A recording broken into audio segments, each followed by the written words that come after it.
Item ಯಾವುದೇ ಇರಲಿ try ಮಾಡಿ ಆಚಿ ಚಿಕನ್ ಮಸಾಲಾ. ರಾಜ್ಯ ರಾಜಕೀಯದಲ್ಲಿ ಫೋನ್ ಟ್ಯಾಪಿಂಗ್ ಸದ್ದು ಮಾಡ್ತಾ ಇದೆ. ವಿಪಕ್ಷದವರ ಫೋನ್ ಕದ್ದಾಲಿಕೆ ಆರೋಪದ ಬಗ್ಗೆ ಸಿಎಂ ಸಿದ್ದರಾಮಯ್ಯ ಅವರು ಮೌನ ಮುರಿದಿದ್ದಾರೆ. ಈ ಬಗ್ಗೆ ಪತ್ರಿಕಾ ಹೇಳಿಕೆಯನ್ನ ಬಿಡುಗಡೆ ಮಾಡಿರುವ ಅವರು ತಾ ಕಳ್ಳ ಇತರರ ನಂಬ ಎಂಬ ಗಾದೆಯ ಮೂಲಕ ವಿಪಕ್ಷ ನಾಯಕರಿಗೆ ತಿರುಗೇಟನ್ನು ಕೊಟ್ಟಿದ್ದಾರೆ.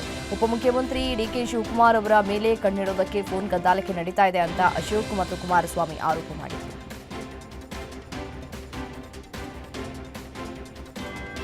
ರಾಜ್ಯದಲ್ಲಿ ಆಗಾಗ್ಗೆ ಚರ್ಚೆಗೆ ಬರುವ ಫೋನ್ ಕದ್ದಾಲಿಕೆ ಪ್ರಕರಣ ಈಗ ಮತ್ತೊಮ್ಮೆ ಮುನ್ನೆಲೆಗೆ ಬಂದಿದೆ. ಸಿಎಂ ಸಿದ್ದರಾಮಯ್ಯ ತಮ್ಮ ಸ್ಥಾನ ಗಟ್ಟಿ ಮಾಡಿಕೊಳ್ಳುವುದಕ್ಕೆ ಡಿಕೆ ಶಿವಕುಮಾರ್ ಬಣದ ಶಾಸಕರ ಫೋನ್ ಕದ್ದಾಲಿಸ್ತಾ ಇದ್ದಾರೆ ಅಂತ ವಿಪಕ್ಷ ನಾಯಕ ಆರ್ ಅಶೋಕ್ ಗಂಭೀರ ಆರೋಪ ಮಾಡಿದ್ದಾರೆ. ಇದರ ಬೆನ್ನಲ್ಲೇ ಸಿಎಂ ಟ್ವೀಟ್ ಮಾಡಿ, ನಮ್ಮ ನಡುವೆ ಹುಳಿ ಹಿಂಡೋದಕ್ಕೆ ಬರಬೇಡಿ, ನಾನು ಮತ್ತು ಡಿಕೆ ಶಿವಕುಮಾರ್ ಹಾಲು ಜೇನಿನಂತಿದ್ದೇವೆ ಅಂತ ಟಾಂಗ್ ಕೊಟ್ಟಿದ್ದಾರೆ.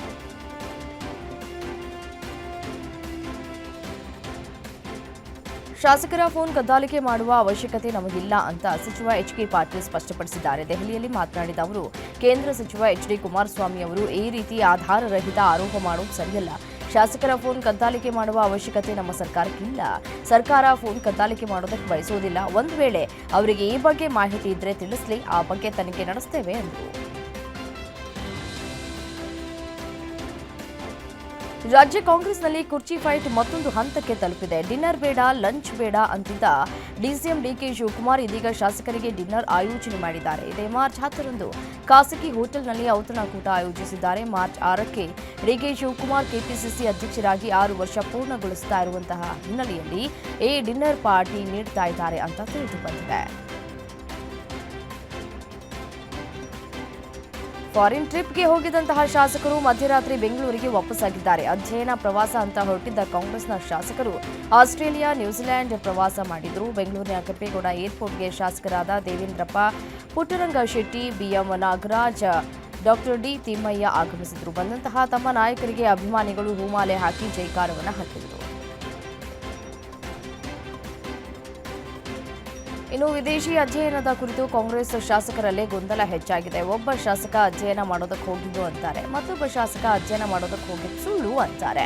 ಜಗಳೂರು ಶಾಸಕ ದೇವೇಂದ್ರಪ್ಪ ಅಧ್ಯಯನ ಮಾಡೋದಕ್ಕೆ ಹೋಗಿದ್ದು ಅಂತಂದ್ರೆ, ಸಿರುಗುಪ್ಪ ಶಾಸಕ ಬಿಎಂ ನಾಗರಾಜ್ ಅಧ್ಯಯನ ಮಾಡೋದಕ್ಕೆ ಹೋಗಿದ್ದು ಸುಳ್ಳು ಅಂತ ಹೇಳಿಕೆಯನ್ನು ಕೊಟ್ಟಿದ್ದಾರೆ. ಫಾರಿನ್ ಸ್ಟಡಿ ಟ್ರಿಪ್ ಬಗ್ಗೆ ಶಾಸಕರು ಡಿಫರೆಂಟ್ ಹೇಳಿಕೆಯನ್ನು ಕೊಡ್ತಾ ಇದ್ದಾರೆ.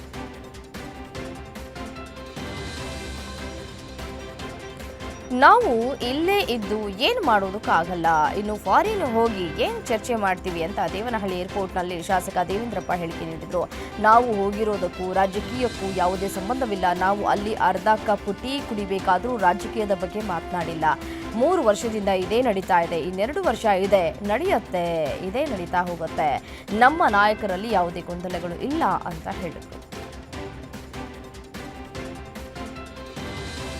ಚಿತ್ರದುರ್ಗದ ರೇಣುಕಾಸ್ವಾಮಿ ಕೇಸ್ನ ಟ್ರಯಲ್ ವಿಚಾರದಲ್ಲಿ ನಿನ್ನೆ ಎಸ್ಪಿಪಿ ಖಡಕ್ ವಾದ ಮಂಡಿಸಿದ್ರು.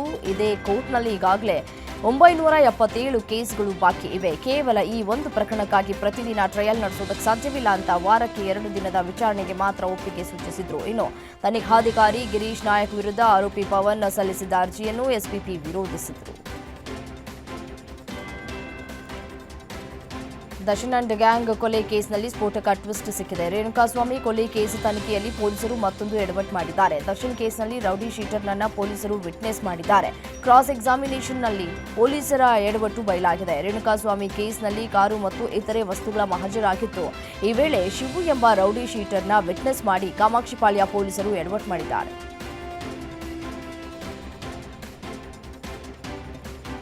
ಜಮೀನು ವಿವಾದವೊಂದಕ್ಕೆ ಸಂಬಂಧಿಸಿದಂತಹ ಪ್ರಕರಣದಲ್ಲಿ ಬಿ ರಿಪೋರ್ಟ್ ಸಲ್ಲಿಸುವುದಕ್ಕೆ ಲಂಚಕ್ಕೆ ಬೇಡಿಕೆ ಇಟ್ಟಿದ್ದಂತಹ ಚಿಕ್ಕಬಳ್ಳಾಪುರ ಗ್ರಾಮಾಂತರ ಠಾಣೆಯ 2 ಅಧಿಕಾರಿಗಳು ಈಗ ಲೋಕಾಯುಕ್ತ ಪೊಲೀಸರ ಅತಿಥಿಗಳಾಗಿದ್ದಾರೆ. ಪಿಎಸ್ಐ ಶರಣಪ್ಪ ಮತ್ತು ಎಎಸ್ಐ ವೆಂಕಟೇಶಪ್ಪ ಬಂಧಿತ ಆರೋಪಿಗಳು ಎನ್ನಲಾಗಿದೆ. ಎಎಸ್ಐ ವೆಂಕಟೇಶಪ್ಪ ಈ ಹಣದ ಡೀಲ್ ನಡೆಸ್ತಾ ಇದ್ರು ಎಂಬ ಗಂಭೀರ ಆರೋಪ ಕೇಳಿಬಂದಿದೆ. ಡೆತ್ ನೋಟ್ ಬರೆದಿಟ್ಟು ಬ್ರಿಮ್ಸ್ನ ಹಿರಿಯ ಫಾರೆನ್ಸಿಕ್ ವೈದ್ಯ ಆತ್ಮಹತ್ಯೆಗೆ ಶರಣಾಗಿರುವಂತಹ ಘಟನೆ ಬೀದರ್ನ ಬ್ರಿಮ್ಸ್ ವಸತಿ ಗೃಹದಲ್ಲಿ ನಡೆದಿದೆ. ಮಹಾರಾಷ್ಟ್ರ ಮೂಲದ ಸುನಿಲ್ ತಾಪ್ಸೆ ಆತ್ಮಹತ್ಯೆ ಮಾಡಿಕೊಂಡ ವೈದ್ಯ ಅಂತ ತಿಳಿದು ಬಂದಿದೆ. ನನ್ನ ಸಾವಿಗೆ ಅನಾರೋಗ್ಯವೇ ಕಾರಣ ಅಂತ ಡೆತ್ ನೋಟ್ ಬರೆದಿಟ್ಟು ಮನೆಯ ಬೆಡ್ರೂಮ್ನ ಕಿಟಕಿಗೆ ನೇಣು ಬಿಗಿದುಕೊಂಡು ಆತ್ಮಹತ್ಯೆ ಮಾಡಿಕೊಂಡಿದ್ದಾರೆ. ಕಾರಿನಲ್ಲಿ ಕಂತೆ ಹಣ ಸಾಗಾಟ ಮಾಡ್ತಾ ಇದ್ದ ವೇಳೆ ದುಷ್ಕರ್ಮಿಗಳು ಕಲ್ಲು ತೂರಾಟ ನಡೆಸಿರುವಂತಹ ಘಟನೆ ಬಾಗಲಕೋಟೆಯ ಮುಧೋಳದ ಮಂಟೂರು ಬೈಪಾಸ್ ಬಳಿ ನಡೆದಿದೆ. ಮಹಾರಾಷ್ಟ್ರ ನೋಂದಣಿ ಕಾರಿನ ಮೇಲೆ ಅಪರಿಚಿತರ ದಾಳಿ ನಡೆಸಿದ್ದು ವಾಹನದಲ್ಲಿದ್ದ ಅರ್ಧ ಹಣವನ್ನ ಕದ್ದೊಯ್ದಿದ್ದಾರೆ. ಇನ್ನು ಕಾರ್ನಲ್ಲಿ ಇದ್ದಿದ್ದು ಖೋಟಾ ನೋಟು ಎಂಬ ಶಂಕೆ ವ್ಯಕ್ತವಾಗಿದ್ದು ಘಟನೆ ಸಂಬಂಧ ಮುಧೋಳ ಪೊಲೀಸ್ ಠಾಣೆಯಲ್ಲಿ ಪ್ರಕರಣ ದಾಖಲಾಗಿದೆ. ಉತ್ತರ ಕನ್ನಡ ಜಿಲ್ಲೆಯ ದಾಂಡೇಲಿ ತಾಲೂಕಿನ ಕೋಗಿಲಬನ ಗ್ರಾಮ ವ್ಯಾಪ್ತಿಯಲ್ಲಿ ರಾತ್ರಿ ಸುಮಾರು 9:30 ವೇಳೆಗೆ ರಸ್ತೆ ಮೇಲೆ ಮೊಸಳೆಯೊಂದು ಸಂಚರಿಸಿರುವಂತಹ ಘಟನೆ ನಡೆದಿದೆ. ಶಾಲೆ ಸಮೀಪದ ರಸ್ತೆಯಲ್ಲಿ ಓಡಾಡ್ತಾ ಇರುವುದು ಸ್ಥಳೀಯರ ಗಮನಕ್ಕೆ ಬಂದಿದೆ. ಕೆಲ ಸಮಯ ರಸ್ತೆ ಮೇಲೆಯೇ ಸಂಚರಿಸಿದಂತಹ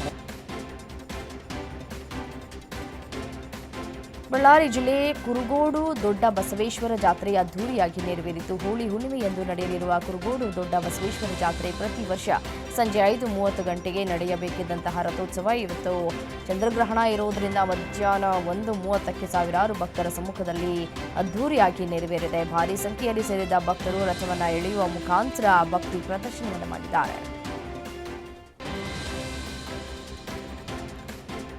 ಬಾಹ್ಯಾಕಾಶ ಲೋಕದಲ್ಲಿ ಇಡೀ ಜಗತ್ತಿನ ಕುತೂಹಲ ಕೆರಳಿಸಿದ್ದ ಚಂದ್ರಗ್ರಹಣ ಅಂತ್ಯವಾಗಿದೆ. ಅಮೆರಿಕ, ಕ್ಯಾಲಿಫೋರ್ನಿಯಾ, ನ್ಯೂಜಿಲೆಂಡ್, ಚೀನಾ ಸೇರಿದಂತೆ ವಿವಿಧೆಡೆ ಬ್ಲಡ್ ಮೂನ್ ಶುರುವಾಗಿದೆ. ಭಾರತದ ಅಸ್ಸಾಂ, ಅರುಣಾಚಲ ಪ್ರದೇಶ, ಮೇಘಾಲಯ ರಾಜ್ಯಗಳಲ್ಲಿ ಖಗಾಸ ಚಂದ್ರಗ್ರಹಣ ಸ್ಪಷ್ಟವಾಗಿ ಗೋಚರಿಸಿದೆ. ಇತ್ತ ಬೆಂಗಳೂರಿನಲ್ಲಿ ಸ್ಪಷ್ಟವಾಗಿ ಇರಲಿಲ್ಲ. ದಕ್ಷಿಣ ಭಾರತದಲ್ಲಿ ಗರಿಷ್ಠ 10ರಿಂದ 25ರಿಂದ 30 ನಿಮಿಷಗಳ ಕಾಲ ಚಂದ್ರಗ್ರಹಣ ಗೋಚರವಾಗಿದೆ.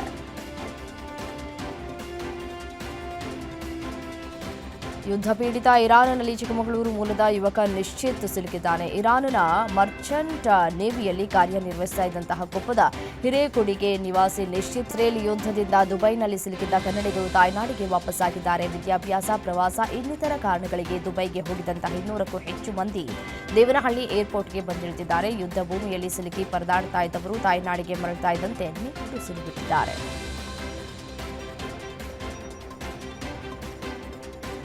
ಇರಾನ್ನ ರಾಜಧಾನಿ ಟೆಹರಾನ್ ಮೇಲೆ ಅಮೆರಿಕ, ಇಸ್ರೇಲ್ನ ದಾಳಿ ನಡೀತಾ ಇರುವುದರಿಂದ ಹಲವಾರು ಭಾರತೀಯ ವಿದ್ಯಾರ್ಥಿಗಳನ್ನು ಟೆಹರಾನ್ನ ಹೊರಗೆ ಸುರಕ್ಷಿತ ಸ್ಥಳಗಳಿಗೆ ಸ್ಥಳಾಂತರಿಸಲಾಗಿದೆ ಅಂತ ಭಾರತೀಯ ರಾಯಭಾರ ಕಚೇರಿ ತಿಳಿಸಿದೆ. ಕೆಲವು ವಿದ್ಯಾರ್ಥಿಗಳು ಸ್ವಯಂ ಪ್ರೇರಣೆಯಿಂದ ಟೆಹರಾನ್ನಲ್ಲಿಯೇ ಉಳಿಯೋದಕ್ಕೆ ನಿರ್ಧರಿಸಿದ್ದಾರೆ. ಅಂಥವರನ್ನ ಹೊರತುಪಡಿಸಿ ಉಳಿದವರನ್ನ ಶಿಫ್ಟ್ ಮಾಡಲಾಗಿದೆ. ತುರ್ತು ಸಂಪರ್ಕ ಸಂಖ್ಯೆಗಳನ್ನು ಕೂಡ ನೀಡಲಾಗಿದೆ. ಮಧ್ಯಪ್ರಾಚ್ಯದಲ್ಲಿ ಉದ್ವಿಗ್ನತೆ ಹೆಚ್ಚಾಗ್ತಾ ಇರುವಂತಹ ಹಿನ್ನೆಲೆಯಲ್ಲಿ ಪ್ರಧಾನಿ ನರೇಂದ್ರ ಮೋದಿ ಇಬ್ಬರು ಪ್ರಮುಖ ಗಲ್ಫ್ ನಾಯಕರೊಂದಿಗೆ ಮಾತನಾಡಿದ್ದಾರೆ. ಭಾರತೀಯ ಸಮುದಾಯದ ಭದ್ರತೆಯ ಬಗ್ಗೆ ಇಬ್ಬರು ನಾಯಕರೊಂದಿಗೆ ಚರ್ಚಿಸಿದ್ದಾರೆ. ಒಮಾನ್ ರಾಜ ಹೈಥಮ್ ಬಿನ್ ತಾರಿಕ್ ಕುವೈತ್ನ ಕ್ರೌನ್ ಪ್ರಿನ್ಸ್ ಅವರೊಂದಿಗೆ ಮಾತನಾಡಿದರು. ಇಬ್ಬರೊಂದಿಗಿನ ಮಾತುಕತೆಯ ಸಮಯದಲ್ಲಿ ಪ್ರಧಾನಿ ಮೋದಿ ಮಧ್ಯಪ್ರಾಚ್ಯದ ಪರಿಸ್ಥಿತಿಯ ಬಗ್ಗೆ ಕಳವಳವನ್ನು ವ್ಯಕ್ತಪಡಿಸಿದ್ದಾರೆ. ಯುಎಸ್ ಇಸ್ರೇಲ್ ಸೇನಾ ಪಡೆಯು ಇರಾನ್ ಮೇಲೆ ನಡೆಸಿರುವಂತಹ ದಾಳಿಗೆ ಪ್ರತಿಯಾಗಿ ಸೌದಿ ಅರೇಬಿಯಾದ ಮೇಲೆ ಇರಾನ್ ದಾಳಿ ನಡೆಸಿದೆ. ಇದರಿಂದ ಗಲ್ಫ್ ರಾಷ್ಟ್ರಗಳಲ್ಲಿನ ಉದ್ವಿಗ್ನತೆಯ ವಾತಾವರಣ ನಿರ್ಮಾಣವಾಗಿದ್ದು, ಈ ನಡುವೆ ನರೇಂದ್ರ ಮೋದಿ ಅವರು ಸೌದಿ ಕ್ರೌನ್ ಪ್ರಿನ್ಸ್ ಬಹ್ರೇನ್ ರಾಜ್ಯದೊಂದಿಗೆ ಮಾತುಕತೆ ನಡೆಸಿ ಇರಾನ್ ದಾಳಿಗೆ ಖಂಡನೆಯನ್ನು ವ್ಯಕ್ತಪಡಿಸಿದ್ದಾರೆ. ಇರಾನ್ನ ಸರ್ವೋಚ್ಚ ನಾಯಕ ಖಮೇನಿ ಹತ್ಯೆಯ ಬಗ್ಗೆ ಕೇಂದ್ರ ಸರ್ಕಾರದ ಮೌನಕ್ಕೆ ಕಾಂಗ್ರೆಸ್ನ ನಾಯಕಿ ಸೋನಿಯಾ ಗಾಂಧಿ ಖಂಡನೆ ವ್ಯಕ್ತಪಡಿಸಿದ್ದಾರೆ. ಈ ಸಂದರ್ಭದಲ್ಲಿ ಕೇಂದ್ರ ಸರ್ಕಾರ ಮೌನವಾಗಿರುವುದು ತಟಸ್ಥವಲ್ಲ, ಬದಲಾಗಿ ಪರತ್ಯಾಗ ಅಂತ ಟಾಂಗ್ ಕೊಟ್ಟಿದ್ದಾರೆ. ಖಮೇನಿ ಅವರ ಸಾವಿನ ಬಗ್ಗೆ ಕೇಂದ್ರ ಸರ್ಕಾರ ಯಾವುದೇ ಹೇಳಿಕೆ ನೀಡಿಲ್ಲ. ಆದರೆ ಮಧ್ಯಪ್ರಾಚ್ಯ ಪ್ರದೇಶದಲ್ಲೂ ಎಂಎಸ್ಎಂಇ ವಲಯ, ಸೂಕ್ಷ್ಮ, ಸಣ್ಣ ಮತ್ತು ಮಧ್ಯಮ ಉದ್ಯಮಗಳು ಭಾರತೀಯ ಆರ್ಥಿಕತೆಯ ಪ್ರಮುಖ ಆಧಾರ ಸ್ತಂಭಗಳಾಗಿವೆ. ಈ ವಲಯಗಳನ್ನು ಬಲಪಡಿಸುವುದರಿಂದ ದೇಶದ ಆರ್ಥಿಕತೆ ಬೆಳವಣಿಗೆ ವೇಗಗೊಳ್ಳುತ್ತದೆ. ಇದು ಜಾಗತಿಕ ಸ್ಪರ್ಧಾತ್ಮಕತೆಯನ್ನು ಹೆಚ್ಚಿಸುತ್ತದೆ ಎಂದರು. ಇರಾನ್ ನಾಯಕ ಅಯತೊಲ್ಲಾ ಅಲಿ ಖಮೇನಿಯ ಸಾವಿನ ಬಗ್ಗೆ ಭಾರತದಲ್ಲಿ ನಡೀತಾ ಇರುವಂತಹ ಪ್ರತಿಭಟನೆಗಳ ಬಗ್ಗೆ ಮೌಲಾನಾ ಹಸನ್ ಅಲಿ ರಜನಿ ಪ್ರತಿಕ್ರಿಯೆ ಕೊಟ್ಟಿದ್ದಾರೆ. ಮುಂಬೈನಲ್ಲಿ ಮಾತನಾಡಿದ ಅವರು, ಅಲ್ಲಿ ಮಡಿದವರಿಗೆ ನಾವು ನಮ್ಮ ಸಂತಾಪವನ್ನು ಸೂಚಿಸುತ್ತೇವೆ. ನಾವು ಕೂಡ ಅವರ ದುಃಖವನ್ನು ಹಂಚಿಕೊಳ್ತೇವೆ. ಆದರೆ ಪ್ರತಿಯೊಂದು ದೇಶವು ತನ್ನ ವಿವಾದಗಳನ್ನು ತನ್ನ ದೇಶದೊಳಗೆ ಇಟ್ಕೊಳ್ಬೇಕು. ಅವುಗಳನ್ನು ಬೇರೆ ದೇಶಗಳಲ್ಲಿ ಕೆಲಸ ಮಾಡ್ತಾ ಇರುವ ಕೋಟಿ ಸಂಖ್ಯೆಯ ಭಾರತೀಯರ ಸುರಕ್ಷತೆ ಬಗ್ಗೆ ಚಿಂತೆ ವ್ಯಕ್ತಪಡಿಸಿದೆ. ವಿದೇಶಾಂಗ ವ್ಯವಹಾರಗಳ ಸಚಿವಾಲಯದ ವಕ್ತಾರರು ಹೇಳಿಕೆ ಬಿಡುಗಡೆ ಮಾಡಿದ್ದು, ಬಿಕ್ಕಟ್ಟು ಅಂತ್ಯಗೊಳ್ಳುವಂತಾಗಲಿ ಅಂತ ಮನವಿ ಮಾಡಿದ್ದಾರೆ. ಇರಾನ್ ವಿರುದ್ಧದ ಅಮೆರಿಕ ಇಸ್ರೇಲ್ ದಾಳಿಯಿಂದಾಗಿ ಮಧ್ಯಪ್ರಾಚ್ಯ ಹೊತ್ತಿ ಉರಿತಾ ಇದೆ. ಅಪಾರ ಪ್ರಮಾಣದಲ್ಲಿ ನಷ್ಟ ಉಂಟಾಗ್ತಾ ಇದ್ದು, ನೂರಾರು ಅಮಾಯಕ ಜನರು ಕ್ಷಿಪಣಿ ಹೊಡೆತಕ್ಕೆ ಬಲಿಯಾಗ್ತಾ ಇದ್ದಾರೆ. ಅಮೆರಿಕ ಇಸ್ರೇಲ್ ನಡೆಸಿದ ಕ್ಷಿಪಣಿ ದಾಳಿಗೆ 165 ಅಮಾಯಕ ಶಾಲಾ ಬಾಲಕಿಯರು ಮೃತಪಟ್ಟಿದ್ದು, ಒಟ್ಟು ಇದುವರೆಗೆ 787 ಇರಾನ್ ಪ್ರಜೆಗಳು ಬಲಿಯಾಗಿದ್ದಾರೆ. ಶಾಲೆಯೊಂದರ ಮೇಲೆ ಅಮೆರಿಕ ಇಸ್ರೇಲ್ ನಡೆಸಿದ ವಾಯುದಾಳಿಯಲ್ಲಿ ಮೃತಪಟ್ಟ 165ಕ್ಕೂ ಹೆಚ್ಚು ಬಾಲಕಿಯರಿಗೆ ಇರಾನ್ ಸಾಮೂಹಿಕವಾಗಿ ಪುಟ್ಟ ಸಮಾಧಿಗಳನ್ನು ತೋಡಿ ಆ ಚಿತ್ರಗಳನ್ನು ಹಂಚಿಕೊಂಡಿದೆ. ಇವು ನಿರಪರಾಧಿ ಬಾಲಕಿಯರಾಗಿ ತೋಡಲಾದ ಸಮಾಧಿಗಳು. ಟ್ರಂಪ್ ನೀಡಿದ ರಕ್ಷಣೆಯ ಭರವಸೆ ಈ ರೀತಿ ಕಾಣುತ್ತದೆ ಅಂತ ಆಕ್ರೋಶವನ್ನು ಹೊರಹಾಕಿದೆ. ಮಿನಾಬ್ ನಗರದ ಶಾಲೆಯೊಂದರ ಕಟ್ಟಡ ಸಂಪೂರ್ಣವಾಗಿ ನಾಶವಾಗಿ ವಿದ್ಯಾರ್ಥಿನಿಯರು ಸಾವನ್ನಪ್ಪಿದ್ದಾರೆ. ಇರಾನ್ ಮೇಲೆ ಇಸ್ರೇಲ್ ಅಮೆರಿಕದ ಪಡೆಗಳ ದಾಳಿ ಮುಂದುವರೆದಿದೆ. ಟೆಹರಾನ್ನಲ್ಲಿ ವಿಮಾನ ನಿಲ್ದಾಣದ ಮೇಲೆ ಬಾಂಬ್ ದಾಳಿ ನಡೆಸಲಾಗಿದೆ. ಇರಾನ್ನ ಮೆಹ್ರಾಬಾದ್ ಅಂತಾರಾಷ್ಟ್ರೀಯ ವಿಮಾನ ನಿಲ್ದಾಣದ ಮೇಲೆ ವೈಮಾನಿಕ ದಾಳಿ ನಡೆದಿದ್ದರಿಂದ ಸುತ್ತಲೂ ಹೊಗೆಯಿಂದ ಆವೃತವಾಗಿದೆ. ವಿಮಾನ ನಿಲ್ದಾಣ ಛಿದ್ರವಾಗಿದ್ದು ಕಪ್ಪು ಹೊಗೆ ಏಳುತ್ತಿರುವ ವಿಡಿಯೋ ಸಾಮಾಜಿಕ ಜಾಲತಾಣದಲ್ಲಿ ವೈರಲ್ ಆಗಿದೆ. ಇಸ್ರೇಲ್ ಇರಾನ್ನ ತಜ್ಞರ ಮಂಡಳಿಯನ್ನ ಹೊಂದಿರುವ ಕೋಮ್ನಲ್ಲಿರುವ ಕಟ್ಟಡದ ಮೇಲೆ ವೈಮಾನಿಕ ದಾಳಿ ನಡೆಸಿದೆ. ಇರಾನ್ನ ಹೊಸ ಸುಪ್ರೀಂ ನಾಯಕನನ್ನು ಆಯ್ಕೆ ಮಾಡುವ ಜವಾಬ್ದಾರಿಯನ್ನ ಈ ಮಂಡಳಿ ಹೊಂದಿದೆ. ಹಿಂದಿನ ಇಸ್ರೇಲ್ ದಾಳಿಗಳಲ್ಲಿ ಮಾಜಿ ಸುಪ್ರೀಂ ನಾಯಕ ಅಲಿ ಖಮೇನಿ ಸಾವನ್ನಪ್ಪಿದ ನಂತರ ಉತ್ತರಾಧಿಕಾರಿಯನ್ನು ಆಯ್ಕೆ ಮಾಡುವುದಕ್ಕೆ ಸದಸ್ಯರು ಮತಗಳನ್ನು ಹಾಕ್ತಾ ಇದ್ದಾಗ ಈ ದಾಳಿ ನಡೆದಿದೆ. ಇಸ್ರೇಲ್ ಇಂದು ಇರಾನ್ನ ತಜ್ಞರ ಮಂಡಳಿಯನ್ನ ಹೊಂದಿರುವ ಕೋಮ್ನಲ್ಲಿರುವ ಕಟ್ಟಡದ ಮೇಲೆ ವೈಮಾನಿಕ ದಾಳಿ ನಡೆಸಿದೆ. ಇರಾನ್ ಸರ್ವೋಚ್ಚ ನಾಯಕನ ಚುನಾವಣಾ ಪ್ರಕ್ರಿಯೆ ವೇಳೆಯೇ ಈ ದಾಳಿ ನಡೆದಿದೆ. 88 ಸದಸ್ಯರನ್ನ ಒಳಗೊಂಡ ತಜ್ಞರ ಸಭೆ ನಡೀತಾ ಇತ್ತು. ಸರ್ವೋಚ್ಚ ನಾಯಕನ ಆಯ್ಕೆಯ ಬಗ್ಗೆ ಚರ್ಚಿಸಲಾಗ್ತಾ ಇತ್ತು. ದಾಳಿ ವೇಳೆ ಸಭೆಯಲ್ಲಿ ತೊಡಗಿದಂತಹ ಎಲ್ಲರೂ ಕೂಡ ಬದುಕಿರೋದೇ ಡೌಟ್ ಅಂತ ಕೂಡ ಹೇಳಲಾಗ್ತಾ ಇದೆ. ಇರಾನ್ ಮೇಲೆ ಇಸ್ರೇಲ್ ಹಾಗೂ ಅಮೆರಿಕ ಕಳೆದ 3 ದಿನಗಳಿಂದ ನಿರಂತರವಾಗಿ ದಾಳಿ ನಡೆಸ್ತಾ ಇದೆ. ಇದರ ನಡುವೆ 4.3 ತೀವ್ರತೆಯ ಭೂಕಂಪ ಸಂಭವಿಸಿದೆ. ದಕ್ಷಿಣ ಇರಾನ್ನ ಗೆರಾಶ್ ನಗರದ ಬಳಿ ಭೂಮಿ ಕಂಪಿಸಿದ ಅನುಭವವಾಗಿದೆ. ಈ ಭೂಕಂಪವು ಸುಮಾರು 10 ಕಿಲೋಮೀಟರ್ ಆಳದಲ್ಲಿ ಸಂಭವಿಸಿದೆ. ಅಮೆರಿಕ ಇಸ್ರೇಲ್ ಸಂಘಟಿತ ಮಿಲಿಟರಿ ದಾಳಿಗಳಿಂದಾಗಿ ಈ ಪ್ರದೇಶದಲ್ಲಿ ತೀವ್ರ ಸಂಘರ್ಷದ ಅವಧಿಯ ಮಧ್ಯೆ ಈ ಭೂಕಂಪ ಸಂಭವಿಸಿದೆ. ಇರಾನ್ ಮೇಲೆ ಇಸ್ರೇಲ್ ಅಮೆರಿಕ ಜಂಟಿ ಯುದ್ಧ ಘೋಷಣೆಯಾದ ದಿನದಿಂದಲೂ ಹಾರ್ಮುಜ್ ಜಲಸಂಧಿ ಬಗ್ಗೆ ವ್ಯಾಪಕವಾಗಿ ಚರ್ಚೆ ಆಗ್ತಾ ಇದೆ. ವಿಶ್ವದ ಒಟ್ಟು ತೈಲ ಮತ್ತು ಅನಿಲ ಪೂರೈಕೆಯ 20% ರಿಂದ 30% ಭಾಗ ಹಾರ್ಮುಜ್ ಜಲಸಂಧಿಯ ಮೂಲಕವೇ ಸಾಗುತ್ತದೆ. ಇರಾನ್ ವಿಶ್ವದ ಪ್ರಮುಖ ಮಾರ್ಗವಾದ ಹಾರ್ಮುಜ್ ಜಲಸಂಧಿಯನ್ನ ಮುಚ್ಚುವುದಾಗಿ ಅಧಿಕೃತವಾಗಿ ಘೋಷಣೆ ಮಾಡಿದ್ದು, ಈ ಹಾರ್ಮುಜ್ ಜಲಸಂಧಿಯಲ್ಲಿ ಹಡಗುಗಳ ಟ್ರಾಫಿಕ್ ಜಾಮ್ ಉಂಟಾಗಿದೆ. 9 ಗಲ್ಫ್ ರಾಷ್ಟ್ರಗಳಲ್ಲಿ ಇರುವಂತಹ ಅಮೆರಿಕ ನೆಲೆಗಳನ್ನು ಗುರಿಯಾಗಿಸಿ ಇರಾನ್ ದಾಳಿ ಮಾಡಿದ್ದು, ಮಧ್ಯಪ್ರಾಚ್ಯದಲ್ಲಿ ಅಮೆರಿಕದ 29 ನೆಲೆಗಳ ಮೇಲೆ ಇರಾನ್ ದಾಳಿ ಮಾಡಿದೆ. ಇಸ್ರೇಲ್ ಮತ್ತು ಅಮೆರಿಕಕ್ಕೆ ನಿರಂತರವಾಗಿ ಇರಾನ್ ಕೌಂಟರ್ ಅಟ್ಯಾಕ್ ಮಾಡುತ್ತಲೇ ಇದೆ. ತಮ್ಮಲ್ಲಿರುವ ಎಲ್ಲ ಅಸ್ತ್ರಗಳನ್ನು ಪ್ರಯೋಗಿಸ್ತಾ ಇರುವಂತಹ ಇರಾನ್ ಖಮೇನಿ ಹತ್ಯೆಗೆ ಪ್ರತೀಕಾರ ತೀರಿಸಿಕೊಳ್ತಾ ಇದೆ. 4 ದಿನಗಳ ಯುದ್ಧದಲ್ಲಿ ಅಮೆರಿಕಕ್ಕೆ ಭಾರೀ ನಷ್ಟವಾಗಿದೆ. ಮಧ್ಯಪ್ರಾಚ್ಯ ಬಿಕ್ಕಟ್ಟಿನಿಂದಾಗಿ ಇಂಧನ ಪೂರೈಕೆಯಲ್ಲಿ ಅಡಚಣೆ ಉಂಟಾದರೆ ಭಾರತಕ್ಕೆ ಕಚ್ಚಾ ತೈಲ ಪೂರೈಸುವುದಕ್ಕೆ ನಾವು ಸಿದ್ಧರಿದ್ದೇವೆ ಅಂತ ರಷ್ಯಾ ಹೇಳಿದೆ.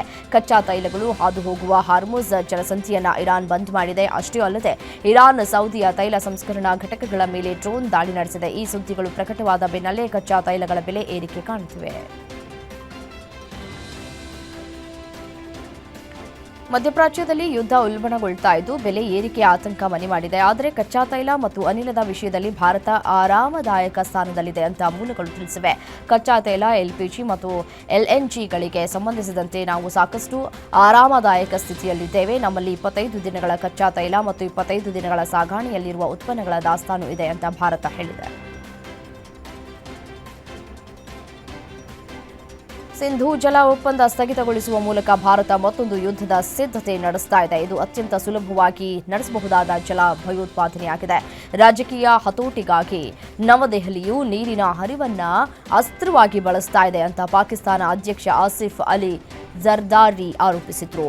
ಇಸ್ಲಾಮಾಬಾದ್ ಮಾತುಕತೆಗೆ ಮುಕ್ತವಾಗಿದೆ. ನವದೆಹಲಿಯು ಯುದ್ಧ ರಂಗಭೂಮಿಯನ್ನ ಬಿಟ್ಟು ಮಾತುಕತೆಗೆ ಮರಳುವಂತೆ ಅವರು ಒತ್ತಾಯಿಸಿದ್ದಾರೆ. ಯುಎಸ್ ಇಸ್ರೇಲ್ ದಾಳಿಗಳು ಸಂಘರ್ಷವನ್ನು ಹೆಚ್ಚಿಸ್ತಾ ಇದ್ದಂತೆ ಇರಾನ್ ಜೊತೆ ಮಾತುಕತೆಯ ಕುರಿತು ಅಮೆರಿಕದ ಅಧ್ಯಕ್ಷ ಡೊನಾಲ್ಡ್ ಟ್ರಂಪ್ ಪ್ರತಿಕ್ರಿಯೆ ಕೊಟ್ಟಿದ್ದಾರೆ. ಈಗಾಗಲೇ ತುಂಬಾ ತಡವಾಗಿದೆ. ಇರಾನ್ ಜೊತೆ ಮಾತುಕತೆ ನಡೆಸೋದಕ್ಕೆ ಸಾಧ್ಯವಿಲ್ಲ. ಇರಾನ್ನ ಸುಪ್ರೀಂ ಲೀಡರ್ ಅಯತೊಲಾ ಅಲಿ ಖಮೇನಿಯಿಂದ ಪ್ರಾರಂಭಿಸಿದಂತಹ ಇರಾನ್ನ ಎಲ್ಲ ನಾಯಕರನ್ನು ಹತ್ಯೆ ಮಾಡಲಾಗಿದೆ. ಹೀಗಾಗಿ ತನ್ನಿಂದ ತಾನಾಗೆ ಯುದ್ಧ ನಿಲ್ಲುತ್ತದೆ ಎಂದಿದ್ದಾರೆ. ಅಮೆರಿಕದ ಅಧ್ಯಕ್ಷ ಡೊನಾಲ್ಡ್ ಟ್ರಂಪ್ ಆರೋಗ್ಯದ ಬಗ್ಗೆ ಊಹಾಪೋಹಗಳು ಎದ್ದಿವೆ. ಟ್ರಂಪ್ ಕುತ್ತಿಗೆ ಭಾಗದಲ್ಲಿ ಕೆಂಪು ದದ್ದು ಕಾಣಿಸಿಕೊಂಡಿದ್ದು ಅವರ ಆರೋಗ್ಯದ ಬಗ್ಗೆ ನಾನಾ ಪ್ರಶ್ನೆಗಳನ್ನು ಹುಟ್ಟುಹಾಕಿದೆ. ಆದರೆ ಶ್ವೇತಭವನವು ಅವರು ಬಳಸ್ತಾ ಇದ್ದಂತಹ ಕ್ರೀಮ್ನಿಂದಾಗಿ ಈ ಕಲಿಯಾಗಿದೆ ಅಂತ ಹೇಳಿಕೊಂಡಿದೆ. ಅಧ್ಯಕ್ಷ ಟ್ರಂಪ್ ಅವರ ಕಿವಿಯ ಕೆಳಗೆ ಕುತ್ತಿಗೆಯ ಮೇಲಿನ ಕೆಂಪು ಗುರುತು ಇರುವ ಫೋಟೋ ಇದೀಗ ವೈರಲ್ ಆಗಿದೆ. ಮಾರ್ಚ್ 16ರಂದು ನಡೆಯಲಿರುವ ರಾಜ್ಯಸಭಾ ಚುನಾವಣೆಗೆ ಬಿಜೆಪಿ ಅಭ್ಯರ್ಥಿಗಳನ್ನು ಘೋಷಿಸಿದ್ದು, ಪಕ್ಷದ ರಾಷ್ಟ್ರೀಯ ಅಧ್ಯಕ್ಷ ನಿತಿನ್ ನಬೀನ್ ಬಿಹಾರದಿಂದ ಸ್ಪರ್ಧಿಸಲಿದ್ದಾರೆ. ಬಿಹಾರದಿಂದ ನಿತಿನ್ ನಬೀನ್, ಶಿವೇಶ್ ಕುಮಾರ್, ಅಸ್ಸಾಂನಿಂದ ತೇರೇಶ್ ಗೋವಲ್ಲಾ ಮತ್ತು ಜೋಗೇನ್ನ ಮೋಹನ್ ಹಾಗೂ ಛತ್ತೀಸ್ಗಢದಿಂದ ಲಕ್ಷ್ಮೀ ವರ್ಮಾ ಅವರನ್ನು ಅಭ್ಯರ್ಥಿಯಾಗಿ ಹೆಸರಿಸಿದೆ.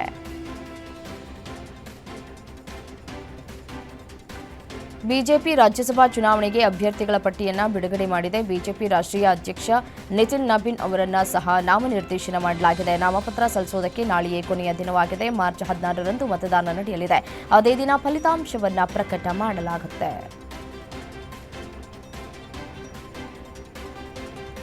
ಉತ್ತರ ಪ್ರದೇಶದ ಯಮುನಾ ಎಕ್ಸ್‌ಪ್ರೆಸ್ ವೇನಲ್ಲಿ ವ್ಯಾನ್ಗೆ ಸ್ಲೀಪರ್ ಬಸ್ ಡಿಕ್ಕಿ ಹೊಡೆದ ಪರಿಣಾಮ 6 ಮಂದಿ ಮೃತಪಟ್ಟಿದ್ದಾರೆ. 13 ಪ್ರಯಾಣಿಕರನ್ನ ಹೊತ್ತ ವ್ಯಾನ್ ದೆಹಲಿಯ ಪ್ರೇಮ್ ನಗರದಿಂದ ರಾಜಸ್ಥಾನದ ಧೋಲ್ಪುರಕ್ಕೆ ತೆರಳುತ್ತಾ ಇದ್ದಾಗ ನೋಯ್ಡಾದಿಂದ ಗೋರಖ್ಪುರಕ್ಕೆ ಪ್ರಯಾಣಿಸ್ತಾ ಇದ್ದಂತಹ ಸ್ಲೀಪರ್ ಬಸ್ ಹಿಂದಿನಿಂದ ಡಿಕ್ಕಿ ಹೊಡೆದಿದೆ. 3 ಮಹಿಳೆಯರು ಸೇರಿದಂತೆ 6 ಜನ ಸಾವನ್ನಪ್ಪಿದ್ದಾರೆ. ಪ್ರಧಾನಿ ನರೇಂದ್ರ ಮೋದಿ ಇದೀಗ ಯೂಟ್ಯೂಬ್ ಸಾಮಾಜಿಕ ಜಾಲತಾಣದಲ್ಲಿ ಜಗತ್ತಿನಲ್ಲೇ ಅತಿ ಹೆಚ್ಚು ಚಂದಾದಾರರನ್ನು ಹೊಂದಿರುವಂತಹ ನಾಯಕನಾಗಿ ಹೊರಹೊಮ್ಮಿದ್ದಾರೆ. ಅವರ ಯೂಟ್ಯೂಬ್ ಚಂದಾದಾರರ ಸಂಖ್ಯೆ 30 ಮಿಲಿಯನ್ ದಾಟಿದೆ. ಎರಡನೇ ಅತಿ ಹೆಚ್ಚು ಹಿಂಬಾಲಕರನ್ನು ಹೊಂದಿರುವ ನಾಯಕರಾಗಿ ಬ್ರೆಜಿಲ್ನ ಮಾಜಿ ಅಧ್ಯಕ್ಷ ಜೈರ್ ಬೋಲ್ಸನಾರೋ ಇದ್ದಾರೆ.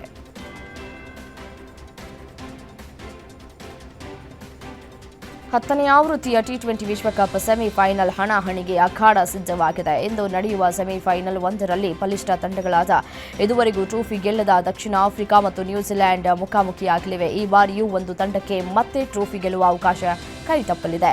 ಕೋಲ್ಕತ್ತಾದ ಈಡನ್ ಗಾರ್ಡನ್ಸ್ನಲ್ಲಿ ಪಂದ್ಯ ನಡೆಯಲಿದೆ.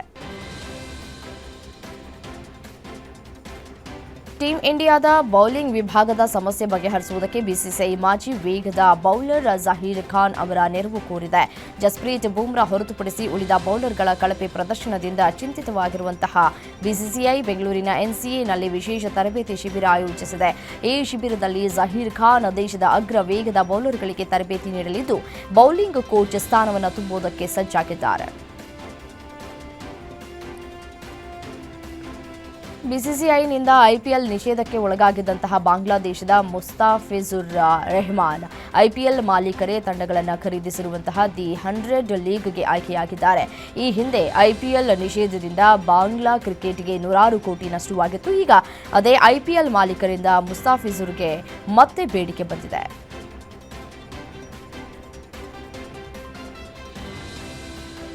ಇಸ್ರೇಲ್ ಇರಾನ್ ಯುದ್ಧದಿಂದಾಗಿ ರದ್ದುಗೊಂಡಿದ್ದ ವಿಮಾನಯಾನ ಸೇವೆ ಸೋಮವಾರ ಪುನರಾರಂಭವಾಗಿದ್ದು, ದುಬೈ ವಿಮಾನ ನಿಲ್ದಾಣದಲ್ಲಿ ಹಲವು ದಿನಗಳಿಂದ ಸಿಲುಕಿಕೊಂಡಿದ್ದಂತಹ ಭಾರತದ ಸ್ಟಾರ್ ಶಟ್ಲರ್ ಪಿವಿ ಸಿಂಧು ಮಂಗಳವಾರ ಭಾರತಕ್ಕೆ ಮರಳಿದ್ದಾರೆ. ಬೆಂಗಳೂರಿಗೆ ಮರಳಿದ ಅವರು ಈ ವಿಚಾರವನ್ನು ತಮ್ಮ ಟ್ವಿಟರ್ ಎಕ್ಸ್ನಲ್ಲಿ ಹಂಚಿಕೊಂಡಿದ್ದಾರೆ. ಸುರಕ್ಷಿತವಾಗಿ ಮನೆಗೆ ತಲುಪಿದೆ ಅಂತ ಪೋಸ್ಟ್ ಮಾಡಿದ್ದಾರೆ.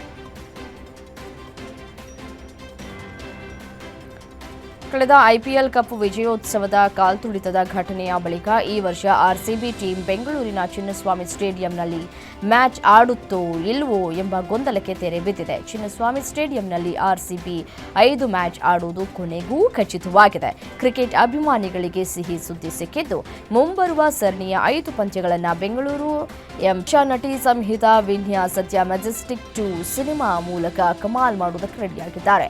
ಮೆಜೆಸ್ಟಿಕ್ 2 ಸಿನಿಮಾದ ಪಾತ್ರಕ್ಕಾಗಿ ನಟಿ ಸಂಹಿತಾ ವಿನ್ಯಾ ಅಲ್ಲಿನ ಸ್ಥಿತಿಗತಿಗಳನ್ನು ತಿಳಿಯೋದಕ್ಕೆ ಹಿಡನ್ ಕ್ಯಾಮೆರಾ ಇಟ್ಕೊಂಡು ರಾತ್ರಿ ಇಡೀ ಓಡಾಡಿದ್ರಂತೆ. ಹೀಗಾಗಿ ಪಾತ್ರ ವಿಭಿನ್ನವಾಗಿ ಹಾಗೆ ನ್ಯಾಚುರಲ್ ಆಗಿ ಮೂಡಿಬಂದಿದೆ. ಹಳ್ಳಿ ಹುಡುಗಿಯೊಬ್ಳು ಮೆಜೆಸ್ಟಿಕ್ಗೆ ಬಂದು ಗಾರ್ಮೆಂಟ್ಸ್ನಲ್ಲಿ ಕೆಲಸ ಮಾಡೋ ಹುಡುಗಿಯಾಗಿ ಏನೆಲ್ಲ ಸಮಸ್ಯೆಯನ್ನು ಎದುರಿಸ್ತಾಳೆ ಅನ್ನೋ ಪಾತ್ರದಲ್ಲಿ ಸಂಹಿತಾ ಕಾಣಿಸಿಕೊಂಡಿದ್ದಾರೆ. ಪೋಸ್ಟರ್ ಅನ್ನ ಕೇಂದ್ರ ಸಚಿವ ವಿ ಸೋಮಣ್ಣ ಬಿಡುಗಡೆ ಮಾಡಿ ತಂಡಕ್ಕೆ ಶುಭವನ್ನ ಹಾರೈಸಿದ್ದಾರೆ. ಪಾರ್ವತಿ ಎಂಬ ಗ್ರಾಮೀಣ ಮಹಿಳೆಯ ಪಾತ್ರದಲ್ಲಿ ರಾಗಿಣಿ ಅಭಿನಯಿಸಿದ್ದಾರೆ.